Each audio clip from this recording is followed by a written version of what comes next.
En la semana de RCR, Red de Comunicación Regional, presentamos Don C con César Zamora Bento.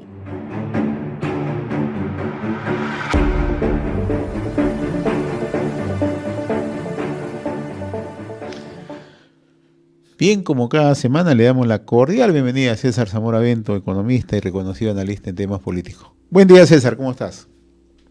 Buenos días, José. Qué gusto estar nuevamente contigo charlando.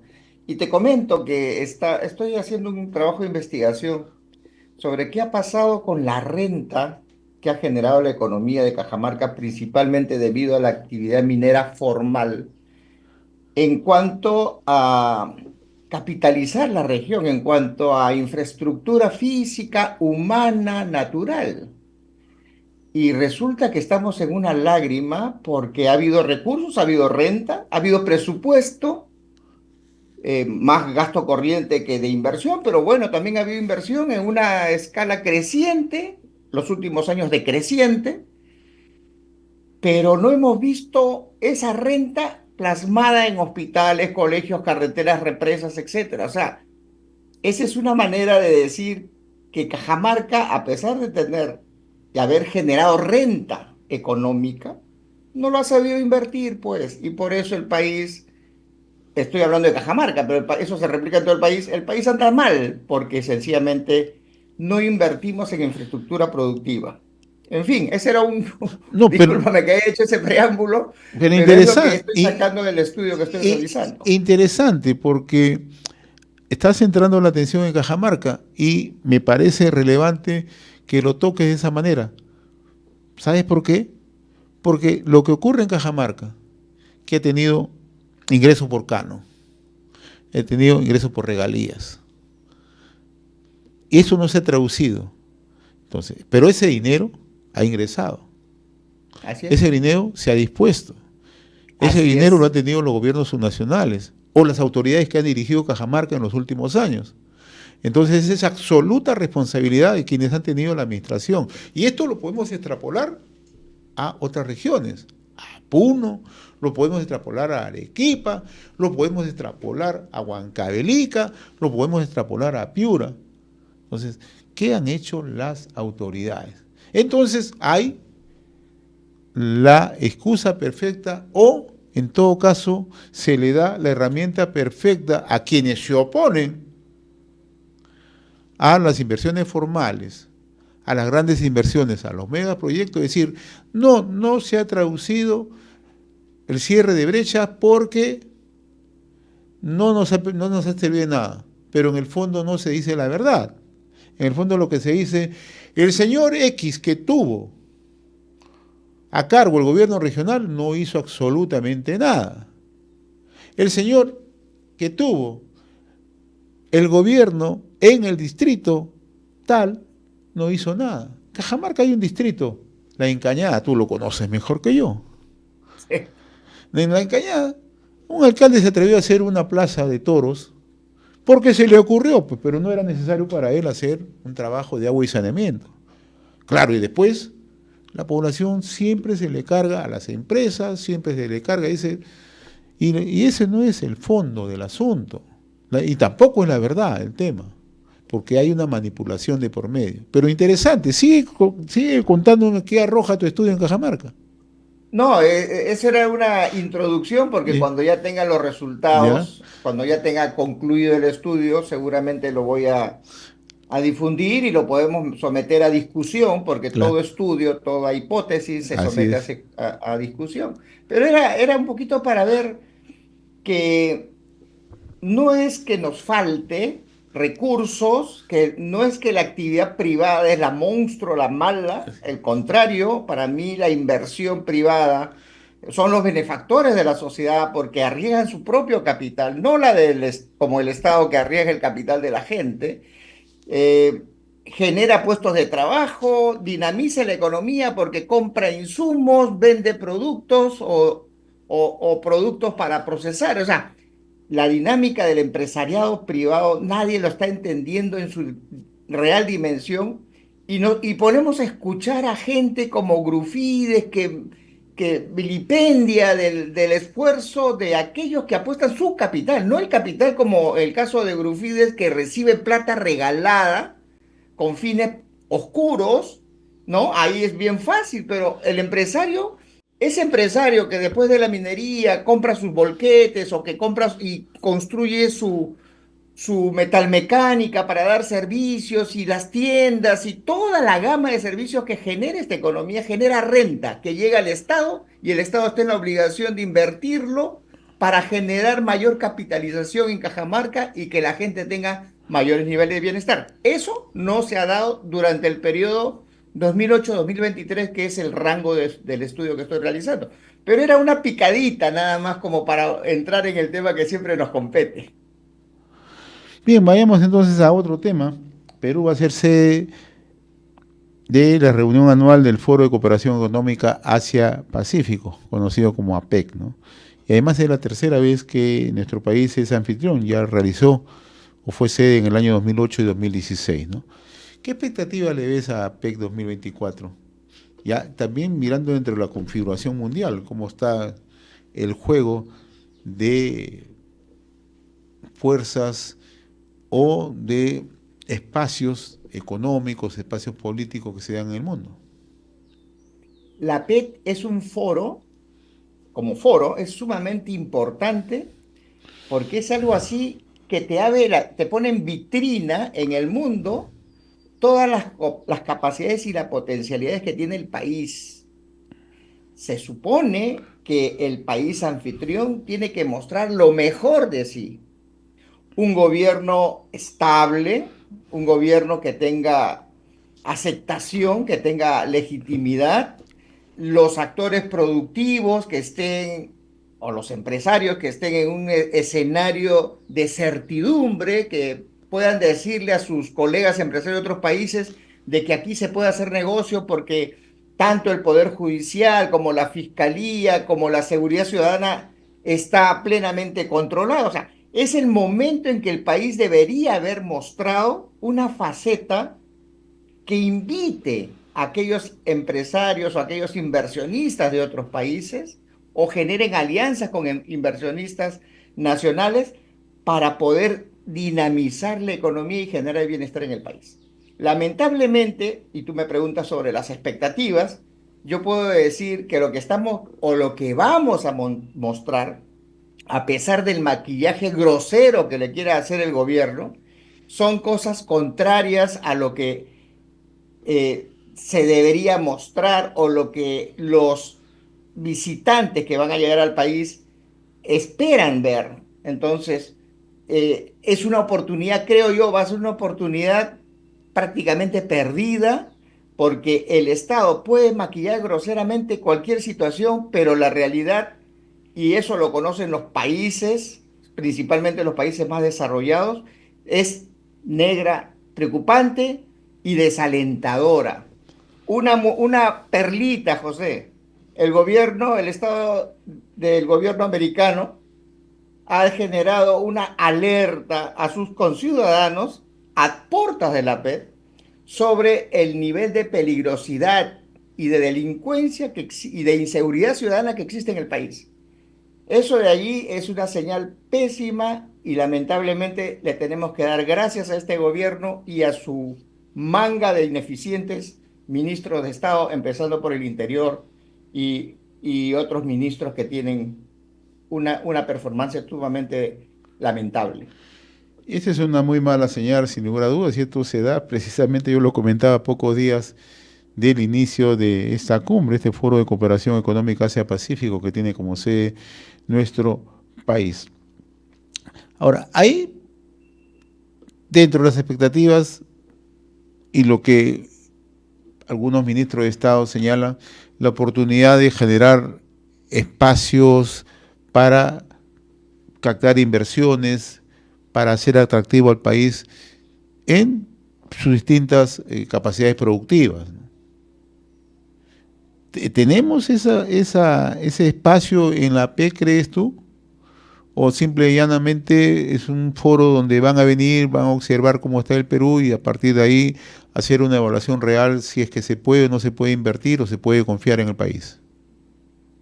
se debería dar las señales claras de que el inversionista que tenga interés en traer capital o asociarse con capitales nacionales, tengan la seguridad de que van a tener rentabilidad, van a tener ganancia, van a desarrollar una actividad económica saludable y van a venir acá ya no con esa expectativa, porque en sí, José, las oportunidades del Perú, o sea, la capacidad que tiene el país para atraer inversiones, por un lado, por su condición geográfica, por sus recursos naturales, por la laboriosidad de la gente, es inmensa.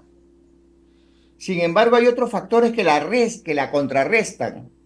Un gobierno debilitado, ministro de Estado totalmente, ¿qué te digo? O sea, junior, por decirlo lo más elegante, eh, un sistema de justicia totalmente manoseado, politizado.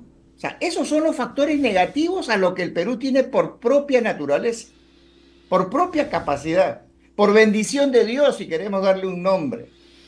Los peruanos y los gobernantes del país, estamos hablando gobierno nacional, pero también lo llevamos al gobierno subnacional, gobiernos regionales, municipales, ellos son los que generan estos factores negativos que ahuyentan la inversión, que generan incertidumbre y que posiblemente si quieren venir aquí a invertir o asociarse con inversionistas nacionales, van a poner condiciones y van a trabajar, ¿sabes qué? Eso es lo más horrible, debajo de la mesa. El inversionista ve atractivo el negocio, pero le va a decir al gobierno, ¿sabes qué? Me vas a tener que dar estas concesiones debajo de la mesa. Y el gobierno, en su afán de mostrar que está haciendo algo, va a aceptar ese tipo de condiciones que no son saludables. Si el Perú tuviese un prestigio, una seguridad, un sistema de justicia, un gobierno fuerte, estaría sentándose con estos inversionistas de tú a tú sin agachar la cabeza. Pero lamentablemente, teniendo las potencialidades del Perú, lamentablemente sus autoridades la contrarrestan por las barbaridades que hacen en cada uno de los sectores que te estoy mencionando. Entonces, es como que nosotros nos estamos disparando, los peruanos nos estamos disparando a los pies al elegir semejante personajes que dejan mucho, mucho que desear. El tema de seguridad, ¿cuánto nos está afectando realmente? Muchísimo, muchísimo. Miren, la parte doméstica, no estoy hablando de inversión extranjera, en la parte doméstica nos está haciendo daño. La gente está dejando de invertir. Una pollería que cierra por extorsión porque no quiere que le maten a su familia deja por lo menos 10 familias sin trabajo. Estoy hablando de una pollería. Un pequeño empresario, una persona que tiene su fábrica de zapatos, deja por extorsión, cierra o se va, deja sin trabajo a mucha gente. Entonces, acá tenemos un problema que no se está calibrando. Eso es la parte doméstica. En la parte de la inversión externa, la cosa puede ser más lamentable porque estamos entrando a un tema de ahuyento de las inversiones. Inclusive los inversionistas nacionales estarán mirando otras zonas, otros países en donde puedan orientar sus recursos, porque aquí sencillamente no van a tener ninguna cabida. Está dañando la economía interna y eso es muy peligroso en la economía, porque si paralizas el consumo interno, entonces no estás generando una dinámica y no estás generando un bienestar. Y eso podría traer consecuencias y no quisiéramos hacer lo que los venezolanos han hecho, ¿ah? Porque ya nos tocó una vez en la época del gobierno militar que los peruanos se iban y migraban a otros países a buscar mejores oportunidades. Ahora lo están haciendo, pero más o menos moderado. Si esto se agudiza, yo veo a muchos peruanos yéndose a otros países a buscar oportunidades.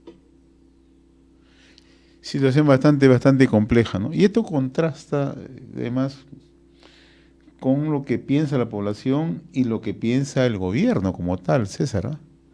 Porque tú ves al ministro del Interior hablar como que si estaría controlado el crimen organizado, como que si estemos en un país seguros. Yo no sé cómo está tomando el gobierno o cómo va a tomar el gobierno estas recomendaciones, estos consejos del Departamento de Estado de los Estados Unidos, que no es para sus conciudadanos, es una clarinada para la comunidad internacional. Yo lo comentaba muy temprano. No es que solamente le llega por courier a cada ciudadano decirle, oiga señor, tome en consideración esto, ¿no? Eso se ha desplegado a través de todo el mundo. Entonces todo el mundo empieza a pensar, en el Perú, si me dan 10, 12 consejos, es porque la cosa no anda bien. En el Perú es un país inseguro. Que no solamente para lo que viven, sino para lo que van a venir. Sí, es bien delicado ese comunicado. Bien Mira, delicado. y nuestros ministros son tan bobos, y nuestra presidenta es tan boba, que ni siquiera han sido capaces ellos de dar esas recomendaciones que ha hecho el Departamento de Estado de los Estados Unidos. Yo no he visto que le hayan dado esa lista de precauciones al ciudadano peruano para que tome sus precauciones. Y el gobierno americano lo pone como una plantilla a tomar en cuenta, que son muy razonables esas recomendaciones, pero el Ministerio del Interior no lo hace. Entonces, los peruanos tenemos que escuchar las recomendaciones del Departamento de Estado norteamericano y yo creo que deberíamos aplicar lo que está recomendando ahí. Cerrar la luna, no abrir, tener mucho cuidado de los que te limpian el vidrio, o sea, todas esas cosas tenemos que tenerlas nosotros. Pero no nos lo dice nuestro ministro del Interior, no son recomendaciones del Ministerio del Interior peruano. Entonces, eso de ahí es una cachetada al tonto, ¿no? Oye, reacciona. Yo desde Estados Unidos te tengo que decir cómo tienes que orientar a tus ciudadanos. Triste, pero esa es nuestra realidad y eso daña mucho la madurez de un país a través de estos representantes que tenemos que son una lágrima, ¿no? Sí, en realidad, bastante, bastante preocupante. Muy bien, César. Yo siempre te agradezco estas reflexiones en voz alta que tenemos semana a semana, pero que sirven precisamente para conocer lo que está ocurriendo en nuestro país. Y tenemos varias amenazas, ya, no solamente en el tema de la seguridad ciudadana, sino también en la poca pericia, la poca capacidad que tiene el gobierno en el momento para resolver los problemas, en lo social, en lo económico y en el tema de seguridad. Porque parece ser que la presidenta trata de minimizar ese alto nivel de desaprobación. No debería hacerlo, en realidad. ¿Cierto? Tú el otro día decías, las encuestas son una fotografía sobre el cual a veces o sea, varían, ¿no? Pero siempre es bueno darle una lectura para saber cómo piensa la ciudadanía, cuáles son los altibajos que tiene el gobierno y cuál es la autocrítica que se podría plantear. No sé qué piensas tú sobre eso, ¿no? Sí, no, claro, o sea, una encuesta es una foto, pero cuando la foto coincide con la realidad, entonces ya no hay que dudar, ¿no? O sea, Claro. si, si lo que estamos comentando, si no son capaces de dar unos señalamientos para la seguridad del ciudadano y la encuesta te dice que es un gobierno pésimo, entonces está plenamente justificado. O sea, ni hablar, si tienes un problema de falta de legalidad de una fiscalía persecutora, un poder judicial coimero o una policía nacional totalmente descabezada y desmoralizada sobre todo. Entonces tú dices, oye, la encuesta refleja en ese momento y en este momento y lo que estamos viviendo todos los días, lo que está pasando. Entonces, ese 8%, 9% que tiene la presidenta, está plenamente justificado. ¿Por qué? Porque sencillamente no está haciendo nada. O sea, si viéramos seguridad, si viéramos consenso, si viéramos reactivación, si viéramos Claro. personalidad de Estado, seguramente diríamos, oh, esa encuesta está manipulada. ¿No es cierto? Pero no es así. El gobierno con creces, se está ganando el desprestigio que tiene. Ojalá que no conlleve a una desestabilización, pero es muy probable, pues, se están moviendo las calaminas, es muy probable que existan iniciativas que traten de llevarse abajo este gobierno. Y hay veces uno se pone a pensar los pros y los contras, ¿no? Hay veces uno duda de que si eso sería bueno cuando ves un gobierno que no está haciendo nada y esa indolencia, esa incapacidad se traduce economía recesionada y vidas humanas, y vidas humanas. Entonces, alto, alto, piensen, salgan de su burbuja. El Perú les está reclamando que con justo derecho lo que le corresponde. Muy bien, César Zamora. Yo como siempre te agradezco por la amabilidad de compartir estos minutos a través de Don C. Muchas gracias, César. Muchas gracias, que tenga buen domingo, José. Gracias. Era nuestra secuencia Don C con César Zamora Bento. Don C. con César Zamora Bento.